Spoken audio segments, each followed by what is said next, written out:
sightings. In the 1950s, was the USS Franklin Delano Roosevelt the object of extraterrestrial observation? It looked like a star, but was much brighter until it disappeared into the moonlight. Then, a sightings exclusive. Our Heartland ghost investigation continues. A family is forced from their home by a violent spirit. Something's going on in that house.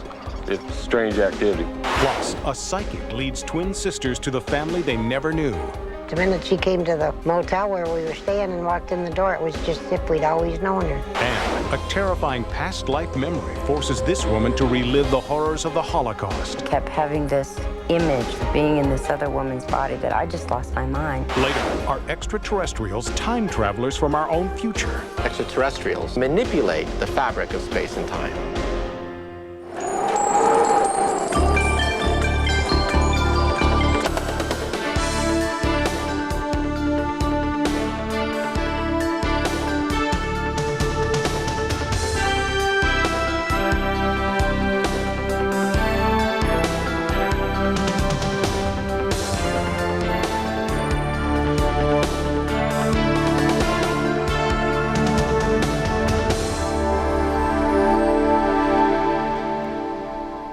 Welcome to Sightings. I'm Tim White. In 1952, military personnel stood together on the deck of a Navy flagship, the USS FDR, and watched as a disc-shaped UFO hovered above them. 3 photographs were taken, and this sighting was just the first of many reported aboard the ship. Despite vehement denials from the Navy, many people who served on the USS FDR believe that she was a UFO magnet. Sometime in late July, early August of 1952, as an ensign, I saw a bright light at the forward of the bow on the right-hand side, which would be the starboard side. The ship was on a shakedown cruise near Gitmo, Cuba. And I was down below decks. It was maybe approximately 8, 9 o'clock in the evening, I think it was. And this buddy of mine, Vince, who's seen a bunch of men coming from the engine room compartment running up topside on a ladder, said, "Red, why don't you go up there and see what's going on?" So I follow these guys up 3 or 4 decks up to the flight deck, and we were watching this little object, like a light, that was following our ship. And then it came out of the sky at us. My friends called me to come outside, and we observed a bright light quite high in the sky. It looked like a star, but was much brighter. The light tracked at a high speed and came to a stop, altered direction, and accelerated to high speed, stopped again, and it proceeded across the sky in this manner until it disappeared into the moonlight. These 3 men, Robert Coburn, Chester Gruzinski, and John Lawrence, all served on the USS FDR. But each man was assigned to the ship on different tours, in different years, and with different jobs. And yet each man saw the same thing sometime during his service, an unidentified flying object tracking the Navy aircraft carrier through the sky. Others stood with them and witnessed the same events, which occurred over a 10-year period. But there is no record of any sightings in the ship's logs, and attempts to find other eyewitnesses have failed. I know that during September of '52, there were a series of incidents during Operation Main Brace, which was a series of naval maneuvers, military maneuvers with other countries. And during those maneuvers, there were a number of UFO incidents reported.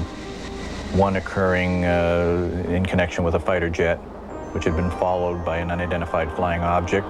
Barry Greenwood is the research director of CAUSE, Citizens Against UFO Secrecy. He is also the co-author of the UFO Cover-Up. Greenwood has collected photographs of UFOs taken in 1952 from the deck of the flagship for Operation Main Brace. They were taken aboard the USS Franklin D. Roosevelt. On September 20th, a newspaper reporter was on the flight deck of the carrier. He had a color camera with him. And he said he turned down the flight deck and noticed a group of guys looking up into the sky. He ran down there and noticed a large spherical object hanging in the air. Everybody was looking at it, so he had his camera. He decided to take some shots. And when he ran the exposures, he said the object accelerated, took off at high speed, disappeared. They thought it was a balloon initially. So the brass called the various other ships in the area, asked about a balloon. Nobody launched a balloon. Nobody knows anything about it. They listed it as an unknown. Possible balloon, but nobody knows where it came from.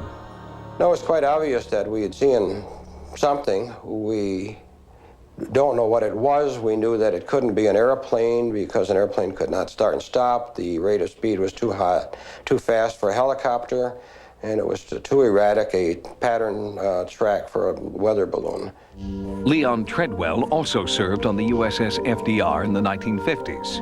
He recalls a UFO encounter he witnessed, along with several other men, while on anchor watch in Rio de Janeiro. Two ships, or appeared to be ships, one above the other, maybe about 200 or 300 feet separated the two of them, and the counter-rotating lights. And all of a sudden a fireball dropped between the upper ship to the lower ship. Nobody knew what the devil was going on. There was actual radar contact on these vehicles. This painting depicts what Leon claims he and several other sailors saw on board the USS FDR that night. Several officers and these are representatives of divisional departments. They couldn't believe what they were looking at. Everybody signed a release statement that nobody outside of CIC would say anything about this for at least 15 to 20 years. The CIC, the Combat Information Center, is master control for any Navy aircraft carrier. Here is where radar, mapping, target searches, and operations are conducted. We were just told to not say anything about this to anybody outside of Combat Information Center. The commander down in Virginia, when I was discussing this with him, he was on a ship, he told me that I wasn't even supposed to mention this. I just ignored what he said.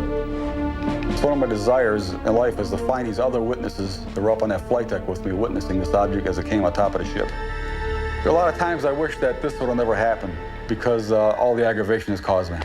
I had people that laughed and said they wouldn't believe me. Really? Yeah, I was there. I seen it. You weren't there. You don't know. You don't know what it was like. But why would an unidentified flying object of this Earth or any other spend nearly a decade tailing this particular ship? Crewmen claim that the FDR carried advanced nuclear weaponry that was supposedly top secret. The sighting was well known to insiders in the government at the time. It was written about by the head of Project Blue Book after he retired from the military, and he described it in great detail. There's a possibility that our weapons were of a sort that they were interested in. Of course, the carrier carried all kinds of different weapons. The FDR was the only aircraft carrier at the time that had thermonuclear capability. It was the only one that was allowed to carry the H-bomb. We would be the only ship, naturally, that would carry them because we would have the only method of delivering the atomic bombs. Since World War II, there have been a number of UFO sightings linked to nuclear storage and transport facilities. But these reports remain unsubstantiated, in large part because the government organization best equipped to investigate the sightings, the U.S. military, refuses to do so.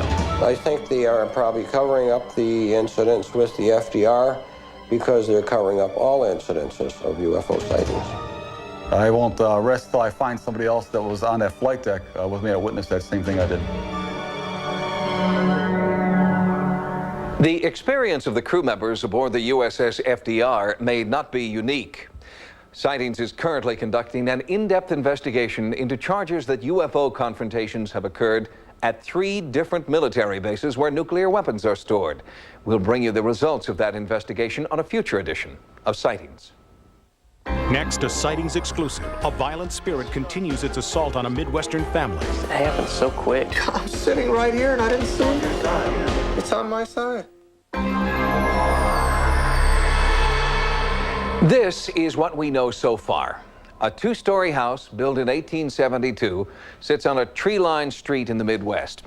Inside, many people, including members of our Sightings investigative team, have reported feeling anomalous cold spots, eerie contacts with amorphous entities, and inexplicable electrical energy. One man has been plagued by spontaneous bleeding welts that he attributes to a vindictive spirit. What we don't know is why. What is causing this haunting activity in America's heartland? I could feel it. How did that happen?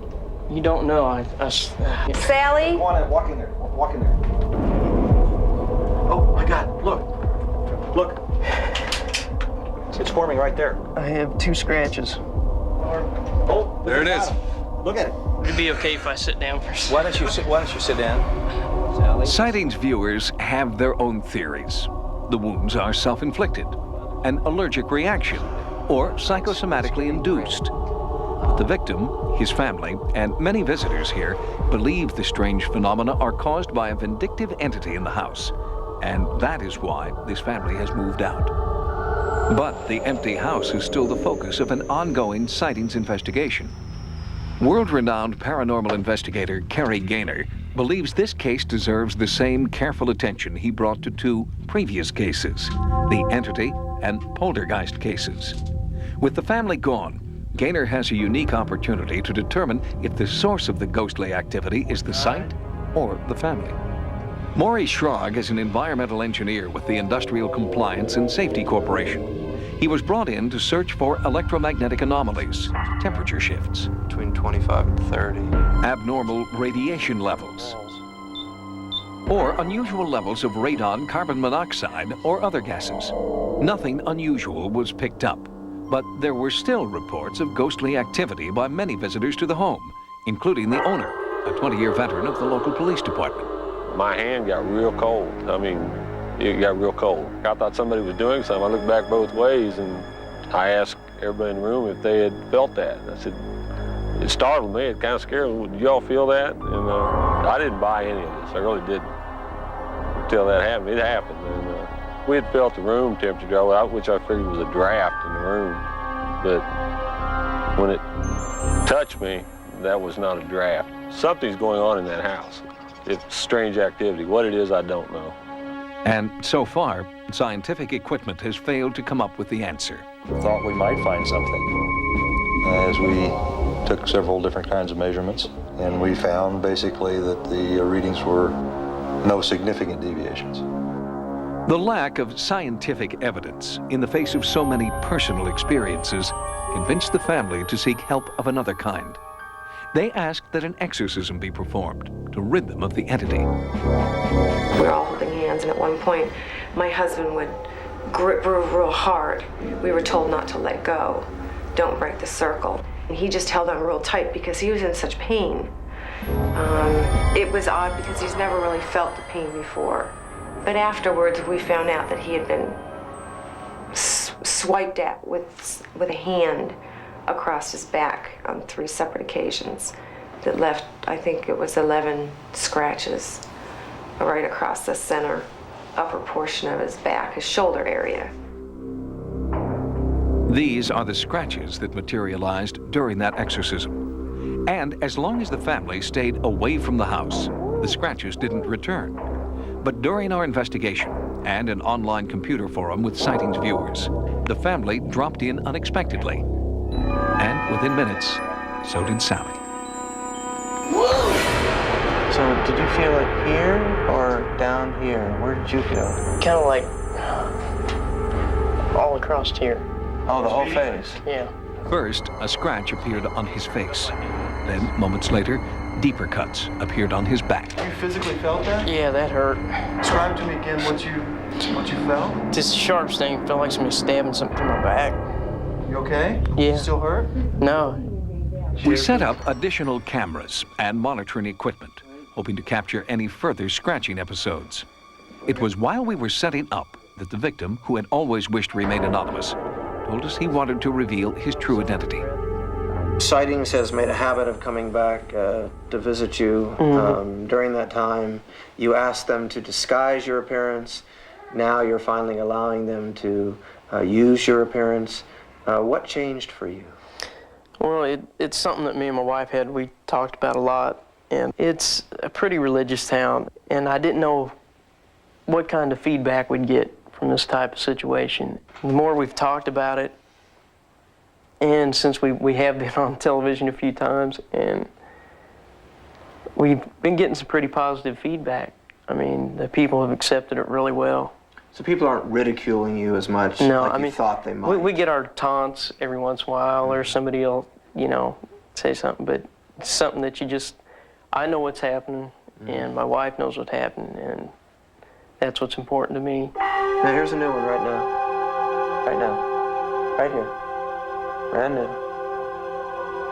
Can anyone get closer? Yeah, we're pretty close. I'm sitting right here and I didn't see it. It's on your side, yeah. It's on my side. I'm sitting right next to you. Mm-hmm. This scratch right here, all the way down to here, was not on your face when we came in because we saw this one here. We examined your face, your stomach, your back. Your hands are right here in full view of the camera and in full view of all of us. If one of those hands had gone to your face, I would have seen it. It would have been on that camera. This is truly incredible. Truly incredible. This happened right here, right this moment as we were talking. If this were true, typical poltergeist phenomena, it would follow Tony to his new home. Now, he's only been in his new home a month, so it's still a little bit too early to make that kind of judgment yet. The story's not complete here. We've got a lot more work to do. Sightings will continue to investigate this groundbreaking case. New tenants are set to move into the house. We'll monitor their experiences and also follow Pam and Jeff into their new home to determine if it is the house or the people who are the focus of this haunting. Coming up next, a psychic reunites twin sisters with their lost family. It was just as if we'd always known her. There was no strangeness. We just felt she was our sister. Since they were born, Alice Heck and Agnes Nash have shared a special, some would say, psychic bond. Their lives have followed parallel paths. They finish each other's sentences. If one of them is hurt, the other feels pain. It's behavior typical of identical twins, and that's how Alice and Agnes have always explained it. But when they were 51 years old, their mother revealed that Alice and Agnes were not twins. Alice and Agnes were born in 1926. They share the same likeness, the same birthday, and a powerful mental bond. We're exact, identical, mirror twins with hypertelepathy, which means it's almost like a form of psychic. I can see in my mind what she's doing. She can see in her mind what I'm doing. I can always tell you what she's wearing. She can always tell you what I'm wearing. If I go to the store to buy something, she can see in her mind what I'm buying. She'll go to the store and buy the same dang thing. When she went through labor, I went through the whole thing with her, and when I had my twins, she went through it with me. The girls grew up in Rochester, New York, and for 51 years, they believed they were identical twins, until the day their mother shared a long-hidden family secret. My mother told me when we were 51 years old, about 2 months before she died. She called us to her house, and she says, I've got something to tell you. I don't know how you're going to take it.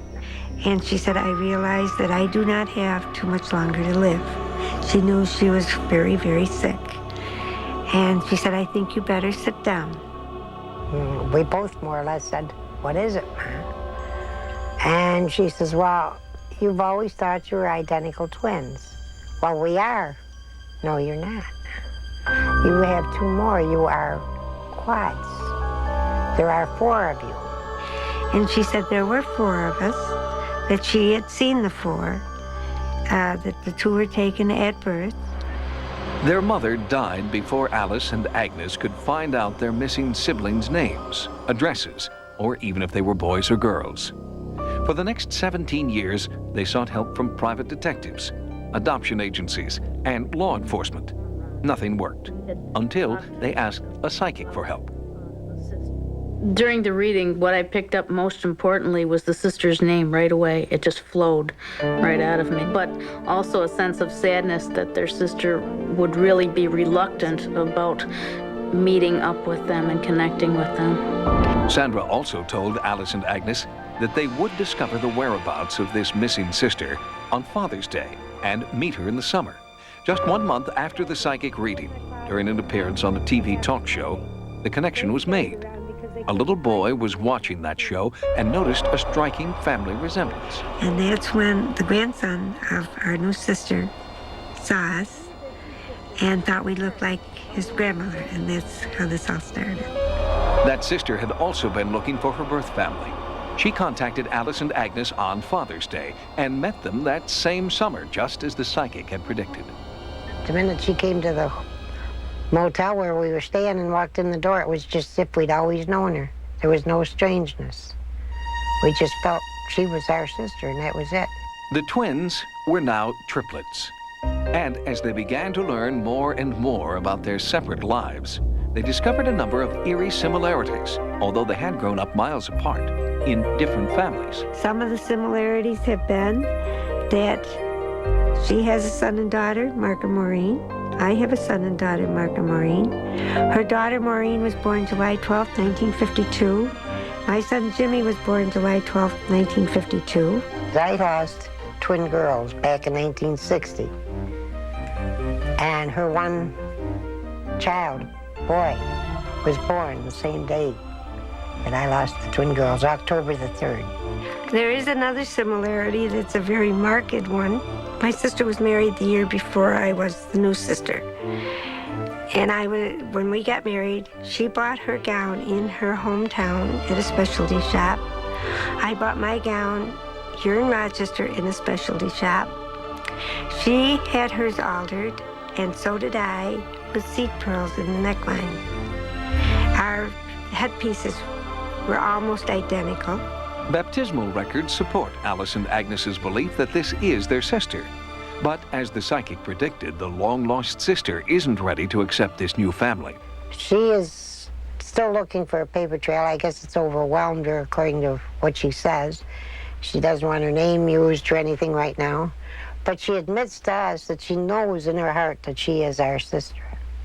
So now we're leaving it up to her. While Alice and Agnes work on building a relationship with their sister, there is still a hole to be filled. There is yet another sibling out there somewhere, and psychic Sandra Sanfilippo believes it is a brother. I hope that we do find him. He would be 68 years old. He might look like us. He may have dark. Our hair is naturally dark. He might have gray hair because it's also gray hair in the family. His birthday should be April the 6th, 1926. Alice and Agnes are confident in Sandra's psychic vision. They will search until they find the brother who can complete their family portrait. Well, the most that we want to get out of this whole thing is to get the four of us together so that we can all love one another and be there for one another in thickness and in thin, no matter what the future might bring. Because if they are in pain or need, we want to be there. We want to be there. I want to know that they're going to be all right. Alice and Agnes continue to search for the brother that they believe is out there somewhere. It's a reunion we hope to share with you on an upcoming edition of Sightings. Next, a terrifying past life memory forces this woman to relive the horrors of the Holocaust. Then, have scientists found a link between alien visitation and time travel? And a psychic finds clues to a murder through dreams. Reincarnation is the belief that a person's essence, their soul, never dies, but is simply transferred from body to body for eternity. Some people claim that they can recall their past lives. Taylor Sammons believes she is one of those people, and there's one past life she can never forget. Why else would she have vivid memories of her own death in a Nazi concentration camp? I was sure I was crazy. I was sure that the fact that I kept having this image, this memory of being in this other woman's body, that I just lost my mind. She was developing some headaches, severe ones. And in going over what was happening with her currently, I wasn't able to come up with any rationale, therapeutic type rationale, that would explain these headaches. Probably the fourth session after the headaches, she showed me some welting, and I couldn't explain that either. I got tattoos. They were marks on my arm, and they ran all the way up and they were sore, and you could literally see numbers. When the therapy began to change based on this new symptomology, I was thinking, oh my God, what is it that's going on here? Something is very different. I'm very puzzled. I guess I was very puzzled as to where this was all coming from. And it was as if becoming me, being born in 1957 in Seattle, was a joke. It had never really happened the way it was. And that feeling alone made me crazy. It was at that point we both agreed to look at some regressive work and see if there was something else going on. These were the kinds of images that overtook Taylor Salmons when she began regression therapy. The nauseating vision of one regime's attempt to decimate an entire race. And the personal horror of feeling somehow responsible. And Taylor Salmons learned that she was not alone. Rabbi Ionasim Gershom has uncovered other cases of supposed Holocaust reincarnation and has come to believe that they are real. Her story is very similar to other stories that I have heard of people having these memories and often having a great deal of guilt, a great deal of pain. Through past life regression therapy, Taylor came to believe that she was once Catherine, a German Jew born in 1914, and that her death occurred in the German concentration camp known as Buchenwald.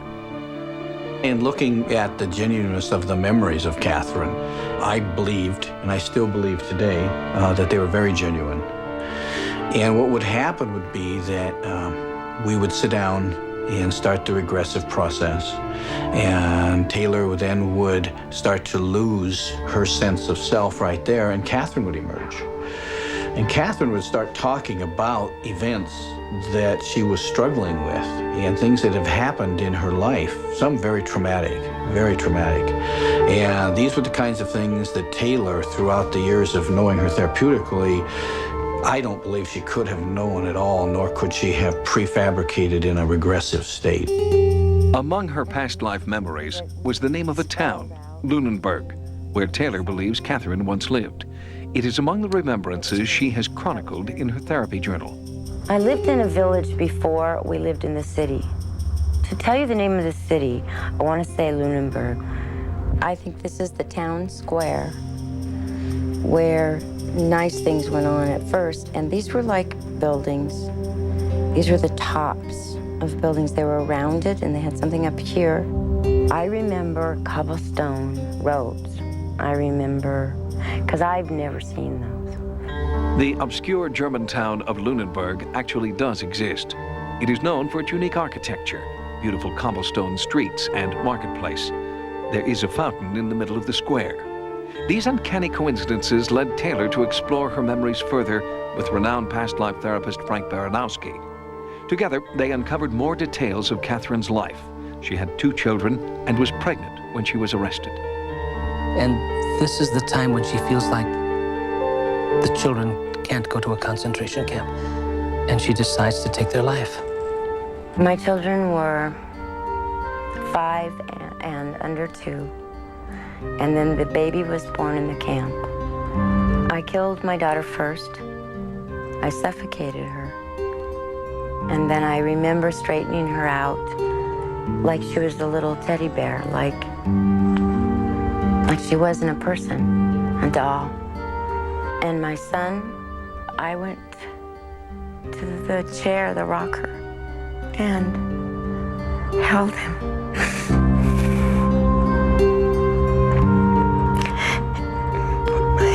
Over his eyes.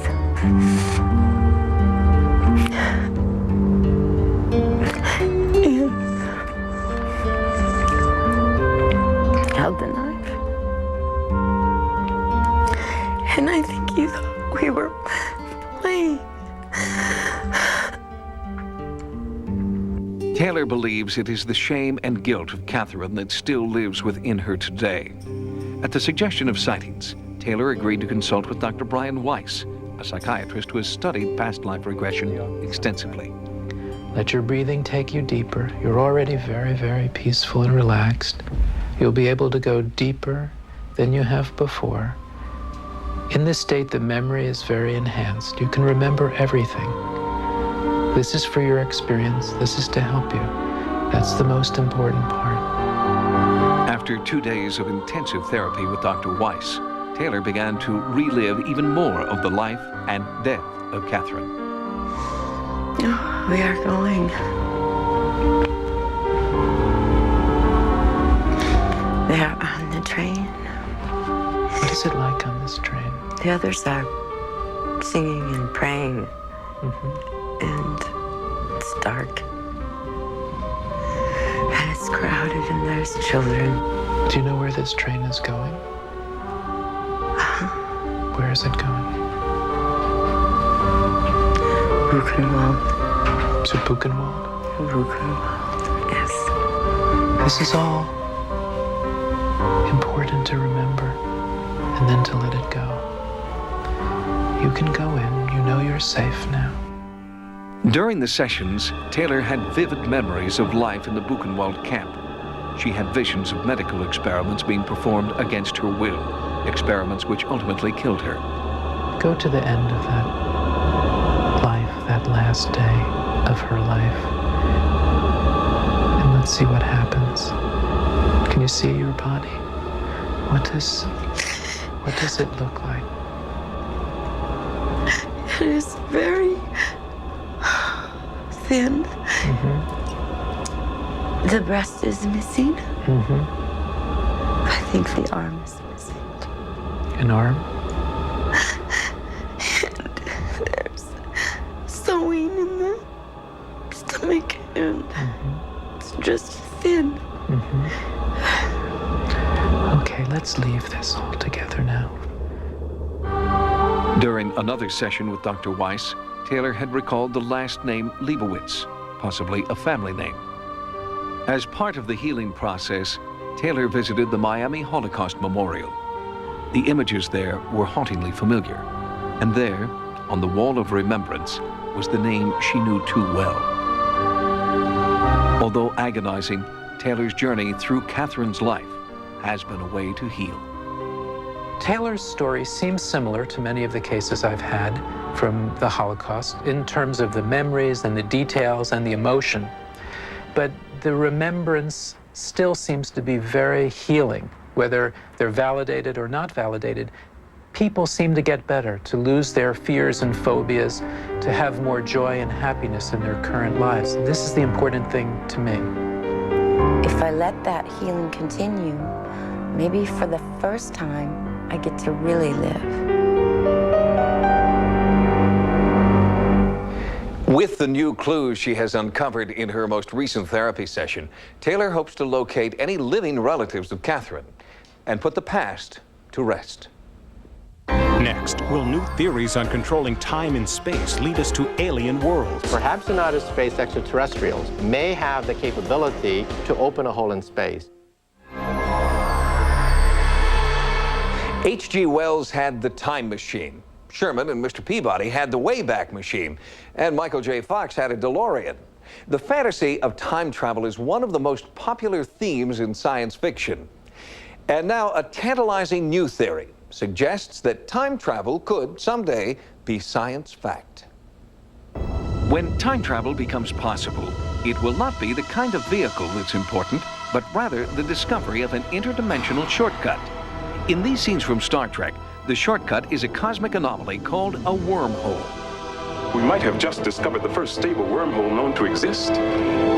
Bring us about, Lieutenant. In science fiction, time travel is possible because cosmic anomalies not only warp space, they also warp time. But does science support the existence of these interstellar superhighways? The average scientist says that the distances between stars is so great, 4 light years to the nearest star, that star travel is simply impractical. It would take them hundreds of years to go between nearby star systems. Therefore, they are skeptical that we have been visited by aliens from outer space. Michio Kaku is a professor of theoretical physics at the City University of New York.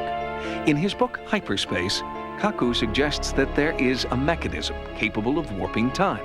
And Kaku does not rule out the possibility that another, more advanced civilization may have already found that mechanism, the unified field that Einstein dreamt about. The new wrinkle, which has caused quite a bit of excitement among theoretical physicists, is that perhaps this river of time can have eddy currents, whirlpools, and perhaps may even fork at a crucial juncture in history. But where those forks and eddies are, no one knows. The cosmic highway isn't marked with signs saying, wormhole next right, or this way to ancient Egypt. At this point, just finding holes in space is more of a stumbling block than traveling through them. Perhaps in outer space, extraterrestrials may have the capability, with the technology thousands of years beyond our own, to open a hole in space and to begin to manipulate the fabric of space and time. And that is precisely how Mark Davenport explains his belief that many UFO sightings are, in fact, extraterrestrial spacecraft. In Visitors from Time, Davenport describes hundreds of reported UFO sightings and alien abduction cases that he believes support his time travel theories. So my hypothesis is that these people who operate these ships, their technology is so advanced that they've actually figured out a way to artificially warp space-time, the way a black hole does naturally. And if that's true, it could mean they could be coming here not only from other planets, but from other star systems, other galaxies, other dimensions that coexist with ours, parallel universes, even our own future or our own past. By collating and cross-referencing specifics from eyewitnesses, Davenport believes he has compelling evidence that many UFOs are actually time machines. We have the occupants of these craft are continually telling people, they ask them questions like, what time is it? What is time? What is your time? What is age? What is a year? And they say, you are caught in time and we're not. Our time is different from yours. Time is distorted in the vicinity of these craft and inside these craft. A lot of times people's watches will stop. We have people who say that their voices are distorted when they're near this craft, like when they breathe helium or something. So we have all sorts of indication that these things are in some kind of a field that warps space and time. And one day, according to Michio Kaku, science will catch up with science fiction, and we will create a time machine of our own. Most of my friends watch science fiction because they want to dream about what may be possible in the future. Real scientists at the cutting edge, working on the unified field theory, working on higher dimensions, working on time travel, these are the ones who are playful. These are the ones who let their imagination soar into hyperspace.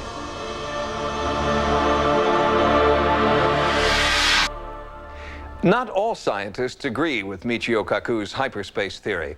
Eminent physicist Stephen Hawking has stated that time travel is impossible because we've never been visited by any tourists from the future. Or have we? Next, a sightings update. A psychic detective finds clues to a murder in this man's dreams. It really wasn't considered a dream to me anymore because it all seemed so real, like I knew them or something. On a previous Sightings, we profiled Charles Byerly, a man who has been plagued by recurring dreams of a brutal double murder. He said that he didn't know the victims or the killer, and dream experts found this highly unusual. In most recurring dream cases, the dreamer has a link to people in the dream. Sightings contacted psychic Kathleen Ray to see if she could find a hidden link between Charles and his dreams. It got worse as it went along. Everything became like a nightmare. It really wasn't considered a dream to me anymore because it all seemed so real, like I knew them or something. For more than 3 years, Charles Byerly has been dreaming about the real-life murders of 15-year-old Barbara Grimes and her 13-year-old sister, Patricia. The girls were last seen alive in December of 1956, leaving their Chicago home on the way to the movies. Their bodies were found a month later along a rural road. I believe they've been reaching out. They still are. Maybe they're not at rest, you know? Maybe they just want to find out who did it, who's responsible. Chicago police detective Jerry Schultz is keeping track of Byerly's dreams and feels there may be something significant in the strange recurring visions. Detective Schultz agreed to consult with psychic detective Kathleen Ray about the still unsolved case. The first thing I do is take the victims and do a psychological profile. In the case of these two girls, I went into their personalities to see why would they perhaps go with a stranger and get themselves into this situation. Then the other thing I do is look to see the suspect. Do they know the suspect? I feel the man's probably in his early 30s. He gives off the feeling of late 20s, early 30s, somewhere in there. I feel that he came upon the girls while they were waiting for a bus. I feel that they crossed over from the theater to a bus stop, and then I feel they had to go to another one, and that's where this happened. These psychic visions mirror Charles's dreams in every detail but one. Kathleen Ray sees only one murderer. I could smell alcohol on him, not only from that night, but like it comes out of his pores, like he drinks a lot. I could smell cigarette smoke on him. I could see his hands, and I could tell he was a laborer of some type, a manual labor, because they were all rough from working with his hands. This man could very easily have worked for Santa Fe Railroad or for a company of that nature, where it start with an S. Working together over the phone, Kathleen Ray received confirmation for many of her psychic visions. Encouraged, Kathleen flew to Chicago to meet with Detective Schultz. She led the detective to the site of a demolished shack where she believes the killer once lived and where he killed the Grimes sisters. I felt it was a green shack. It was back among trees. It was like I could see forest around it. I felt water behind it. And I felt that there were no lights of houses near, so I knew it was isolated so the little girls wouldn't be heard.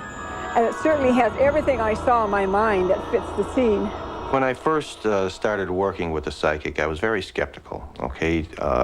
Through my belief and upbringing, whether it be from a religious end, I did not believe in psychics. However, after spending several hours talking to Kathleen Ray, I've changed my opinion drastically. Kathleen Ray has said things to me about this area and about the terrain out here, which only someone who knows this area quite well would know about. And no one had told Kathleen Ray that the site of the shack was only 3 miles from where the bodies were actually found. I feel like he stopped and he brought them down, drug them down far enough to where people wouldn't be inclined to be driving along and see them just on the edge of the road. Although Kathleen Ray believes the murderer no longer lives in the area, she is confident he will be found. I feel like he's still alive. I feel like he doesn't live here right now. I feel like he lives in a state that has more mountainous terrain around. I felt it was a state that started with an M. With the clues that Kathleen Ray has given me, I've got somebody in mind, okay? It's just something that I'm looking at right now. The recurring dreams that plagued Charles Byerly and the psychic visions of Kathleen Ray each point in the same direction. It's a direction that Detective Schultz is now following in the hope that Barbara and Patricia Grimes may finally rest in peace. Officially, there is no suspect in the death of the Grimes sisters. But Detective Schultz is following up on the leads Kathleen Ray has provided in a concerted effort to reopen the case.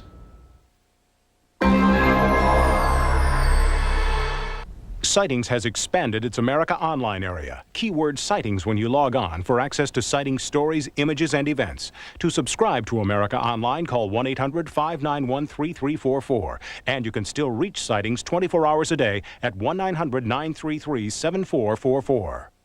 Until next time, remember, no mystery is closed to an open mind. For Sightings, I'm Tim White.